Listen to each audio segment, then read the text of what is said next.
আলহামদুলিল্লাহ, আল্লাহ কি না পারে, দেশের আঙ্গুরও আল্লাহ মিষ্টি করেছে। আলহামদুলিল্লাহ, অনেক সুন্দর আঙ্গুর। আমরা সকালে নাস্তা করলাম ঝিনেদাতে, যে আঙ্গুরের পরে আমাদের জমি থেকে একবার টাটকা ফল পেয়ারা খেতে দিল। পেয়ারাগুলো অনেক সুন্দর ছিল। আসসালামু আলাইকুম বন্ধুরা, আজকে চুয়াডাঙ্গার উদ্দেশ্যে বের হয়েছি। উদ্দেশ্য হচ্ছে চুয়াডাঙ্গা যাব, এখান থেকে যে কিছু কমলা লেবুর চারা কিনবো আপনার বাড়িতে লাগানোর জন্য। একদিন মাগুরাত থেকে বের হলাম, এখানে দাঁড়িয়েছিলাম আমরা মাগুরাতে তেল নেওয়ার জন্য। তেল নিলাম, তেল নিয়ে বিকাশে টাকা মেরে আবার রওনা দিলাম আমরা। তো রাস্তাটা আর কি দেখাচ্ছিলাম, রাস্তাটা অনেক সুন্দর রাস্তা। এখন আমরা মাগুরা মেন শহরের ভিতর আছি।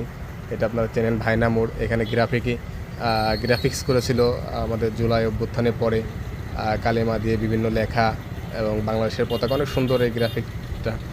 তো এরপরে আমরা ওটা করে মাগুরা থেকে বের হয়ে গেলাম। বের হয়ে আমরা উদ্দেশ্য আমাদের ঝিনাইদহ হয়ে চুয়াডাঙ্গা। যেটা বলতেছিলাম যে কিছু কমলার চারা লাগাবো। কমলার চারা জমিতে না, এমনি আমার বাড়িতে লাগাবো, বাড়ির পরীক্ষামূলক। তো এই উদ্দেশ্যে যাওয়া চুয়াডাঙ্গা। পরে আমরা এখানে রাস্তার পাশে মাগুরার সে জেলখানার আগে এই গাছগুলো অনেক সুন্দর লাগতেছিল, রাস্তার মাঝখান দিয়ে এগুলো করা, কিছু ভিডিও করলাম। এরপরে এখানে হচ্ছে আমরা দেখলাম লিচু, দেখলাম হাজরাপুরের ওই দিকে যাওয়ার সময় লিচু একটা দুইটা মাঠ পরপরই লিচু, প্রচুর পরিমাণে লিচু। মাঠ না, একটা মাঠে অনেক লিচুর বাগান, কিন্তু দুই একটা জমির পরপরই লিচু। তাই লিচুটাও আমার ভিডিওর ভিতর অন্তর্ভুক্ত করলাম, যেহেতু আমাদের মাগুরায় লিচু কিছুদিন আগে জিওপি পেয়েছে। তো লিচুর বাগান শেষ করার পরে এখন এই ভিডিওটা করছিলাম। আমাদের প্রকৃতিটা অনেক সুন্দর লাগতেছিল, যদিও আজকে সবচেয়ে বেশি গরম পড়েছিল চুয়াডাঙ্গাতে, 42 ডিগ্রি সেলসিয়াস।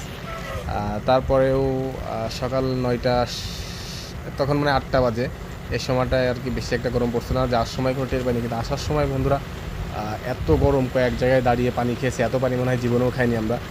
তো পানি খেলাম, স্যালাইন খেলাম, শরবত খেয়েছি, আখের রস খেয়েছি। রাস্তার পাশে অনেকেই আখ বিক্রি করে। তো এবং মোটরসাইকেলে চড়াতে এই দিন আমি যে কষ্ট পাইছি, মনে হয় জীবনে এরকমের চলে কষ্ট পাইনি। ফেরার পথে আমরা হচ্ছে জীবননগর হয়ে চিন্তা করছিলাম যে কম হবে। আমরা রাস্তায় যার কাছেই শুনি যে ভাই উনি দুইটা রাস্তা দেখায়, ভাই এই পাশ দিয়ে হচ্ছে বিশ্ব রোড, এই পাশ দিয়ে গেলে আপনার 5 কিলোমিটার বেশি হবে। আপনি যদি এই গ্রামের ভিতর দিয়ে যান তাহলে আপনার 5 কিলোমিটার কম হবে। 5 কিলোমিটার ভাই, বিশ্বাস করেন, 5 কিলোমিটার করতে করতে বাড়ি এসে মিলায় দেখি যে আমরা 100 কিলোমিটারের মতো বেশি করছি। জীবননগর হয়ে কালীগঞ্জ আসতে আসতে গ্রামের ভিতর দিয়ে অনেক সময় লেগে গেছে, অনেক পথ। আমরা চলে আসলাম ঝিনাইদহতে।